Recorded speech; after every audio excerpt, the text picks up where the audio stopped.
Hello guys, welcome back to another stream. So obviously yesterday it was a massive one. We heard all about the CPI data that came out, which to be honest, in my mind, actually it's been quite surprising. It AJ, has. what's your view? It has kind of Yeah, thrown us it, off. it has really surprised me. To be fair, when we got the data coming out, we did see, a quick pullback, but it wasn't, as big of a pullback as I thought it was going to be. And we are continuing to hold support, and that's not really what I expected because, last time we saw an increase in the interest rates, we did see that next leg down, and I will show you that again today. And we haven't seen that as of yet, but there still is that possibility. So we'll be looking at that today. I'm not sure if that's AJ or if that is me. AJ, I think you cut out there a little bit.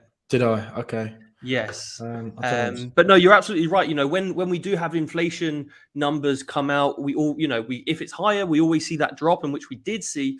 But I think it's surprising because the dollar has got stronger, which kind of makes you think that we should have like a weaker market, really. But I think it's now because we're seeing some titles kind of like these, such as one is kind of the main one is the 100 basis point hike. Is this what we're seeing here? So, we're looking at the Fed actually now doing 100 basis point hike, which is a whole percent just in one go.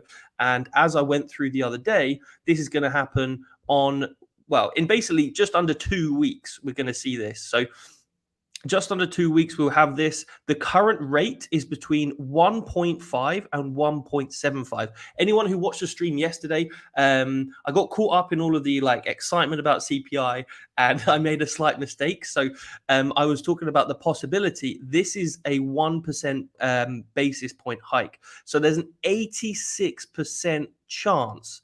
Now, this is absolutely insane because this wasn't even fathomed last week. People were even somehow considering just what is that? That's a 50 basis point. This is a 75 basis point hike. And so that chance of that now happening is pretty much down to, just over 10%. So I don't know. I think we're kind of looking at that 100 basis points, don't you? Yeah. We spoke about this before we went live as well, and there's pretty almost certain that we are going to see that 100 basis point. Yeah.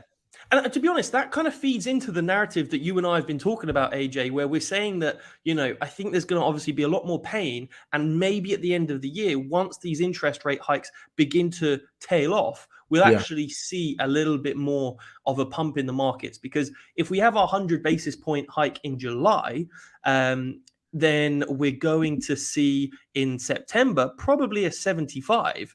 And that will bring us over that kind of 3% level. So if we do get this 2.75, and we get another, let's say, 75 basis point hike from here, we're at 3.5 just in the middle of September. Now, everyone's been saying that, the Fed anyway said they want to get between 2 and 3%, and just over 3% is considered good. But by the end of the year, we could be finishing up on 4% as a borrowing rate, the Fed fund rate, which actually would be really good for the markets, but only towards the end of the year when we get, this, and then we're kind of anticipating only a 25 basis point hike here. So that's going to be really quite good for the markets, I think. And then maybe either keeping it the same, which is amazing because, that's going to see a lot more, I guess, more people looking. That will kind of indicate, or will be quite near to the bottom of the markets, in my opinion. And then that will kind of see us pushing to the upside. So I think it is this. People are, because everyone's now expecting 100 basis point hike from the Fed, people are a little bit more excited, and I think we're seeing that in the crypto price. Yeah, and we are, if I'm right, we are at a 40-year high for the interest rates at 9.1. For you, do you think that we could continue to increase? I think It's a tough one. It really is. At the moment, the price of wheat has come down, and core and CPI are very different things. But I'd say at the moment, like the price of wheat is coming down, the price of oil is coming down, and so I don't know how long it's going to take for that to be reflected. But at 9.1, it's hard to see it kind of going above. Yeah. So I don't know. I think we're probably going to see the worst of it now. And I think we might get another print at 9.1, maybe 9.2 or 9. But, kind of going above 10%, I don't think. But I could be very much wrong. But I feel at the moment we're currently sitting in what is kind of the worst of it. I don't know how you feel about that. Yeah, I think the same, and I definitely don't think what's happening, in other countries where we're seeing those 70% interest rate hikes. I don't see Yeah. that Well, happening. yeah, that is true. I mean, what is it? Yes, Like Turkey is 76% Turkey, of, that's their inflation level. that's crazy. That's absolutely insane. Yeah, But to be fair, I mean, the UK and US, they're both quite high in yeah, terms of they're sitting on what percentage? Around like 9. I think they're both on 9.1. yeah. But Saudi Arabia is on like 2.2. I think Spain is only on about 4% inflation. If you guys are from any of these countries, drop us a comment. Let us know. But we're actually, for most of the other countries, inflation is not that high. It could No, be that they are lagging behind the US, yeah. because they haven't increased their interest rates enough. I don't know. But yeah, I don't know. Anyway, well, I just want to quickly wrap up on the whole like Fed fund stuff because although it's quite important, it's a little bit boring. But I will introduce you to the bit of information from Celsius. They have filed for bankruptcy protection. Now they have filed for Chapter 11 bankruptcy protection.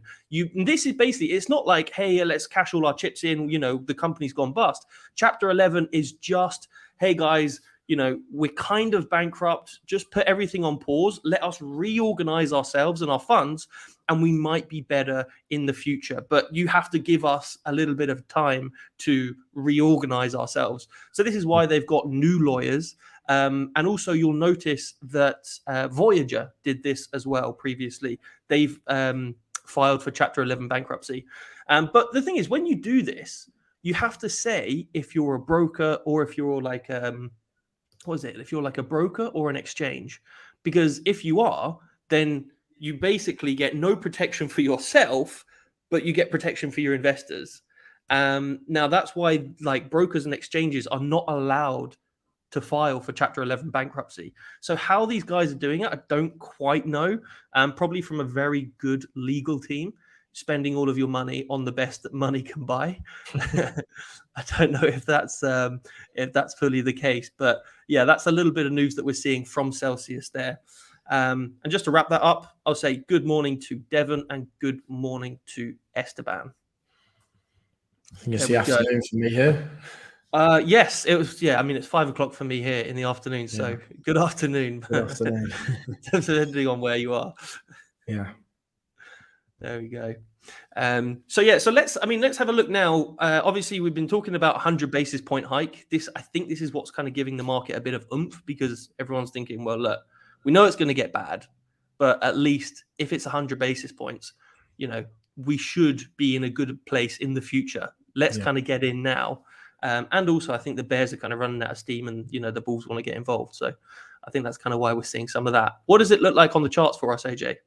Yeah, so if I just bring up my chart then. So looking at the shorter time frame, we are, holding this yellow support level that you can see on the screen here. So, lots of support along this level. And, previously we have, just found support along it, and we are getting, that nice little bounce to the upside. This little bounce, has sort of been unexpected for me, like I told you at the start of the stream, because of the inflation figures that have come out.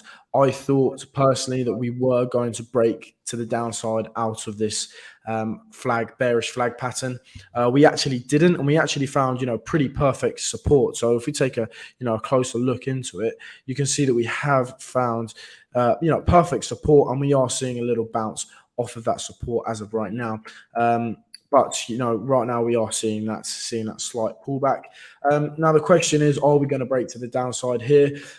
Personally, for me, I do think we are going to break to the downside here, but there always is that possibility that we are going to hold this support level and then maybe come back up and test this resistance level here. But this is sort of the range that we are, trading within right now. Nothing too exciting is happening on the charts. Just this bounce that has happened. That's all we are really seeing right now. But as I said, I was expecting us to break down after the inflation figures came out yesterday. But yeah, we didn't, and we are holding that support. So ultimately, like you said, Bitcoin, I think, sorry, like you said, Ben, calling you Bitcoin. I am Satoshi Nakamoto. Yeah, like you said, Ben, I think the bears are running out of steam, and sort of this is where the bulls are sort of going to maybe pick up a little bit. We might see another run up to this resistance here before we could potentially get another rejection back down to the support. But for me, right now, if we do not break towards the downside of this bearish flag here, then I do think we are going to continue to range between these two yellow lines here. And yeah, just to show you quickly again. So if we look at the figures from the 10th of last month, you can see that the forecast was 8 point. What am I looking at here? So the forecast was 8.3, sorry, and the actual figures were 8.6. They came out on the 10th. When they came out on the 10th, after that, we did see, that big leg down. That's what I was expecting, but we didn't see that. So ultimately, in a shorter time frame, this is sort of good news that we are holding that support. Looking at the pi cycle bottom, zooming in to that, we are crossing again. I've been telling you I'm keeping a very close eye on this. We do have 3 days left, 3 days and 11 hours left of this weekly candle. If we do close this candle and we do cross at the same time, I do think that's sort of going to be the confirmation for me that we are at the bottom, because previously this has happened.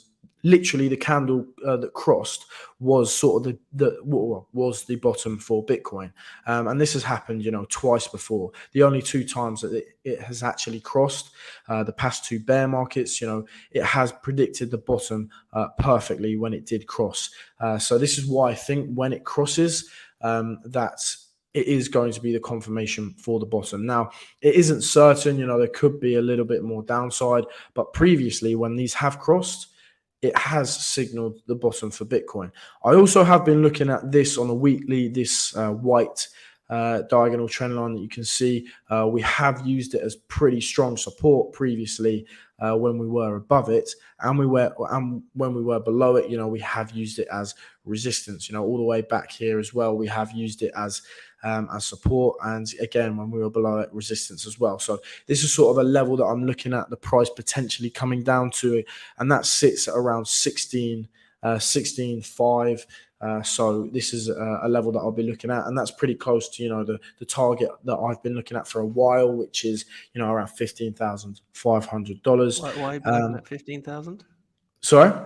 Why have you been looking at 15,500? What goes Okay. on? What goes on around there? You want me to show it, don't you? Yeah, because the CVD. Get it out for the boys, go on. Let me just give it a quick refresh. That's sitting literally just above $15,500. If you don't know already, this has predicted the bottom every single bear market. So this is why I think that the price could come down to 15.5. Now, it does fluctuate slightly. I've told you this before. When I first showed you, it was at 15,300.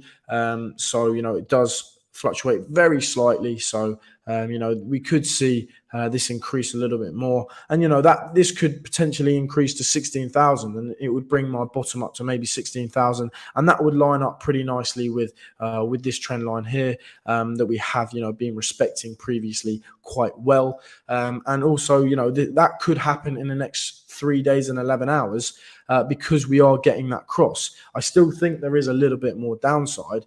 And I know people are talking about a lot more downside. This bearish flag here, if we were to break to the downside, the technical target would be in this area here around $12,000. And this blue support area here is a very important level as well. If we zoom out onto the weekly, you can see that we have used it as very, very strong resistance. So if we did come down to that level, that would be very strong support for me, because you can see right here, lots of resistance along this level. And it has been respected quite well. So I would expect to see major support at this level. There is slight support coming at 3,800. But, if we were to break down here, the likelihood of us coming all the way down to 12,000, the probability is a lot higher than not hitting 12,000. But, there is that possibility that we don't even come down to that $12,000 level, and we just sort of maybe come down to that $15,000, $16,000 range, and then sort of get that confirmation of the bottom. As I said, the confirmation of the bottom for me is this cross here.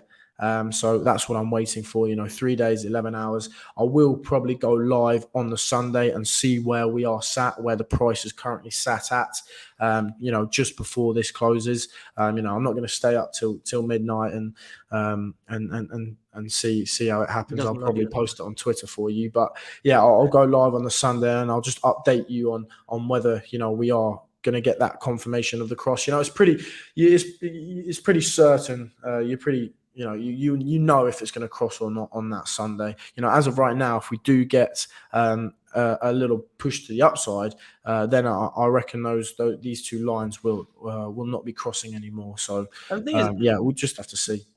Because it's on that weekly time frame, just even one candle, it is kind of a long time. And so, it does, there's a lot that can happen. Can you bring us onto the daily? Yes. I just want to have a look at something. So back on this daily chart, so you were looking at a big move to the downside from around the 10th, which was when the CPI data came out, right? Correct, right there. Yeah. Okay. So that's on the 10th, and then go to the right-hand side. So 11th. Yeah. Okay. And then on the 14th. So because what happened was on the 14th, this is where we saw the 75 basis point hike come in. So there was still, a bit of uncertainty for 2 days, and then there was that move to the downside. So the CPI was actually, I just wanted to see what the reaction was from both the CPI and then also from, the 75 basis point hike. I guess the 75 was kind of being priced in as we saw that fall down from that CPI data being released. So the CPI hasn't had as much of an effect this time, but maybe the 100 basis points kind of will. I don't know, which way it's going to work. But that's one thing to consider, was that, from the 10th, in those days where we are having those massive falls, it was the run up to pricing in that whatever was going to happen by the Fed on the 14th. So that happened kind of 4 days within each other. But this week we've got 2 weeks until we see some data from the Fed. So I think that's going to have that'll be a bit of an impact as well. Yeah. And, we could be seeing a slight delay after these, interest rate figures as well coming out. We could still see that leg down, that break to the downside of this bearish flag formation. Exactly what happened with this one here. That's what I'm expecting to happen, and I still think it could happen. But we'll have to see. There's also, we have to factor in that there is, a lot of news and everything. So back, that was like a month ago. It was directly a month ago. So even with that, everyone was talking about, is Celsius going to fail? What's happening? Why is FTX, bailing out Voyager? What's happening with BlockFi? And so this whole, or even 3AC, this is where we had a ton of fear in the market. And I think now a lot of that's kind of been like, right, okay, we know about that. Even if there's like new cases of exchanges or hedge funds or whatever going down, I think a lot of that's kind of already been priced in, because we had this this kind of massive drop and a lot of sideways action. So I think we might be a little bit more robust, which does indicate if we have a movement to the downside, before we had a massive move, and if we had the same move to the downside, we'd end up at 12K.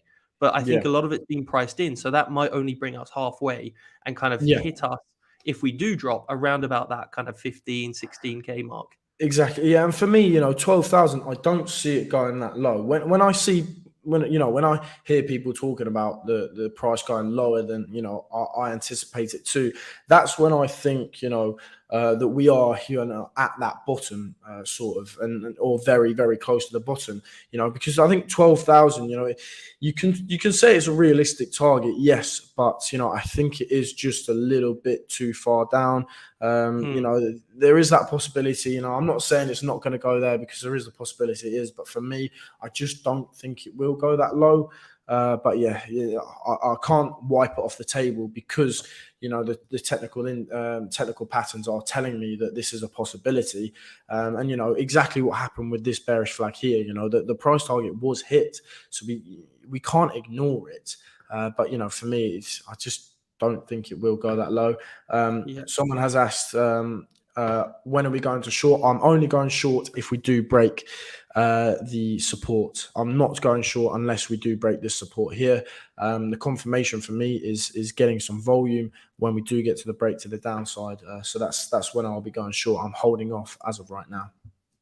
Also, Esteban is saying, so when I was trading Bitcoin yesterday and watching the S&P, the Bitcoin didn't dump, but the S&P futures did dump. Why do you think that is, that they're not kind of correlated? What I will say is, can we have a look at the NASDAQ and see how hard that dumped? Because Bitcoin is usually higher or more correlated. I was going to say like higher linked, but more correlated is obviously the word I'm looking for, to Bitcoin. So Yeah. that, I think, is kind of more of the thing where even, I think, are those both on the same time frame, so we can directly kind of compare the two? What do we want to The look at? S&P and the NASDAQ.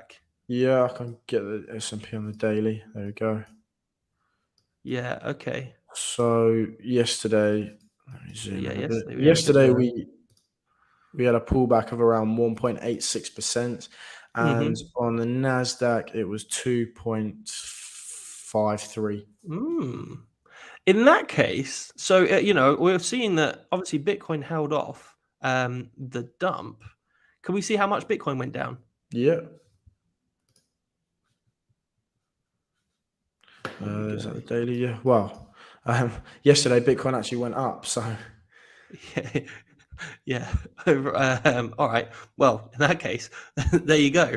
yeah, But I guess it's probably because of these like areas of support, and you have to remember there is also a large group of people who kind of believe that, to go back to the dump from the Fed, yeah, you have to believe there is a lot of people who kind of believe in Bitcoin being a hedge against inflation, yeah, against the US, and to be honest, just against traditional money and traditional markets. So maybe that was a bit of action from Asia.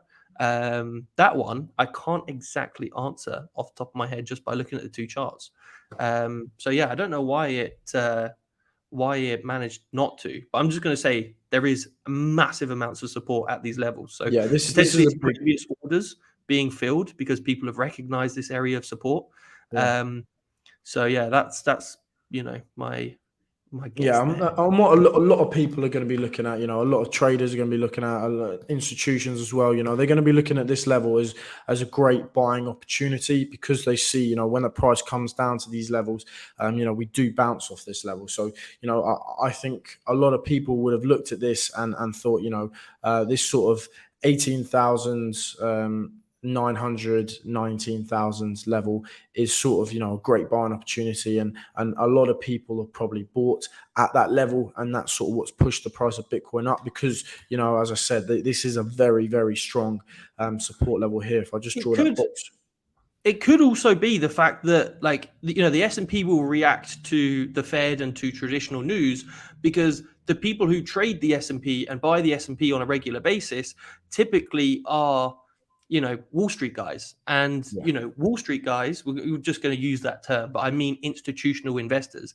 These guys typically, they listen to the Fed because it's a traditional markets. It's what they've done their whole life. These guys, I think the average age of a trader on Wall Street is going to be much older than the average crypto trader. And so they've spent most of their life buying and selling the S&P based on big news, which is what we had yesterday. But most of the crypto guys are not selling based on massive news. So No. that could be why, because, the S&P is traded and sold by people who listen to the news, whereas Bitcoin is not really bought and sold, on the news. I think it is, to a certain extent, but I would say that could be an explanation as to why, the S&P and the NASDAQ move, because they're traditional markets traded by traditional guys who listen to traditional news. That's probably it, I would say. Yeah, definitely. Guru, I've said about Ethereum not going below 1K. 1K is a very good support level. Yes, I do agree that 1K is a very, strong support level. I did have another chart on this which had a few more, had a lot more TA on, but I seem to have lost it. But yeah, sort of this level here, is a major support level here. We have, had that fake out on Ethereum, but looking at this is a pretty strong support level. Now, I think if we do get more downside for Bitcoin, then there is going to be more downside for Ethereum, most definitely. And as of right now, I posted this on Twitter this morning. So if you don't follow us on Twitter, make sure you head over there. Link will be in the description, and follow our Twitter. But we did break to the downside out of this ascending triangle. Now you can see lots of resistance here. Perfectly respected this horizontal line here, and then we have this diagonal line here. We used it as support, and we did break to the downside here. And after breaking towards the downside, we did get a retest of the previous support, which is now going to act as resistance. And that's what we're seeing right now. We are seeing resistance at this level. Now, if we do get a rejection today at this level here, that's sort of the confirmation for me that we are going to go lower for Ethereum. And the technical target for that, if I take from the top of the ascending triangle to the bottom to the potential breakout point, that could take us to around $900, bringing us back to the lows from back here. I think that's a possibility. If we do see that initial rejection here, then I think $900 is a pretty realistic target for Ethereum. But of course, Bitcoin, has to make that move first, because sort of everything is sort of following what Bitcoin is doing right now. So, yes, $1,000 level is very, very strong support, but I do think we could go lower than that. Just looking at this chart here, if we do get that rejection here. And one thing to consider is, I don't know exactly when this is going to happen, but when ETH 2.0 happens, and when, everybody's staked Ethereum or ETH locked up by, whichever means, whether it's Lido or, the foundation, whatever, that's going to be a lot of Ethereum that comes onto the market, where when they locked it up, it was worth 2,500 and, or however much it was, let's just say that on average. But they're going to now have a ton of ETH in their hands that's only worth 1,000, and potentially, you're going to have a lot of supply. So if people begin selling this, you could have a massive push down in the price of Ethereum. So that is one thing just to consider. I don't know when exactly the merge is going to happen. They haven't said, but if you are an Ethereum holder, be prepared for there to be a lot of Ethereum coming onto the market, which obviously supply and demand states that we're going to have, kind of the same demand, but a lot more supply. So that would push the price down, hypothetically, if this was to happen, But something to keep in mind. But like I said, we don't know when that's going to happen.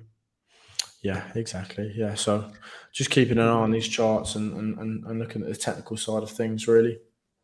Good. Okay. Well, look, guys, I think that the next thing that we're going to do is we'll post a video, actually. I think, AJ, you have quite a few really good indicators as to kind of finding out when the bottom is. So we want to make sure that we work on a video. Not sure when we'll be posting this, but make sure you hit the bell notifications. Also subscribe to the channel. AJ, what is it that you're going to be covering exactly in that video? Yeah, so I've been showing you this pi cycle bottom for a while, but there are also a few other indications that are signaling to us that the bottom is either in or very very close. Potentially even this week or next week. I'll be showing you all of these, comparing them, and also showing you the opposites as well. So I'll be going through all of that in that video. So make sure you watch out for that video. Yeah, that would be good. Because the thing is, we need to see that before the bottom comes in. Yeah. I do want to quickly say, Gurav, yes. So, okay, happening in September. Okay, yep, that's good. Last I heard was August time. But yeah, obviously, so August, September, whenever this happens. And then 6 to 9 months after. I think that's the case with Lido. I don't know if that's the case with everything. But yeah, that could be true. And then hopefully by then macro conditions will have improved. That is, if that happens, everything's okay. Worst case scenario would be that, the merge happens and the market gets flooded and everyone sells Ethereum and Ethereum crashes and burns. But I don't think that's going to happen.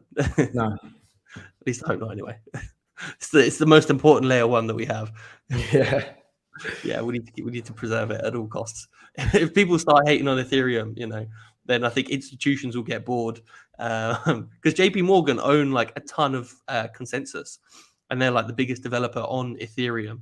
So I think they are kind of part of the reason why we see so much drive towards layer one solutions and money, because we like money. Well, we like money flowing in to this space. Yeah. And Anyway, I think guys, there's a lot of people here, that are sort of just thinking about the money at the moment. Especially the institutions as well. All they're thinking about is the money at the moment, because they wouldn't if they were thinking about the technology, they wouldn't let the price come this low. Yeah, no, that is true. That is true. But having the price come down does give them an opportunity to be able to kind of stack up. Get rid of the weak hands, and pump their own bags. Well, pump all of our bags, to be fair. Yeah. So I can't really complain. No, I can't complain. Yeah. All right, guys, thank you for watching. As always, great to see you. We have our usuals on here. Aikeshi, good to see you. Devon, good to see you. Esteban. Biggerol, thanks for your comment earlier. I agree with you. I couldn't agree with you more. If you want to get maybe your parents to subscribe, your dog, your hamster. Yeah, exactly. Yeah, just create 5 different accounts per person, and if every one of our subscribers do that, we should be on course to doing quite well. And also Gurav, good to see you as well. So see you guys tomorrow. Great to see you as always. Smash the like button, subscribe to the channel, and we will see you for another video and recap of what's happening in the crypto market. See you tomorrow. Take care. All the best, guys. Make sure that you use protection and a stop loss.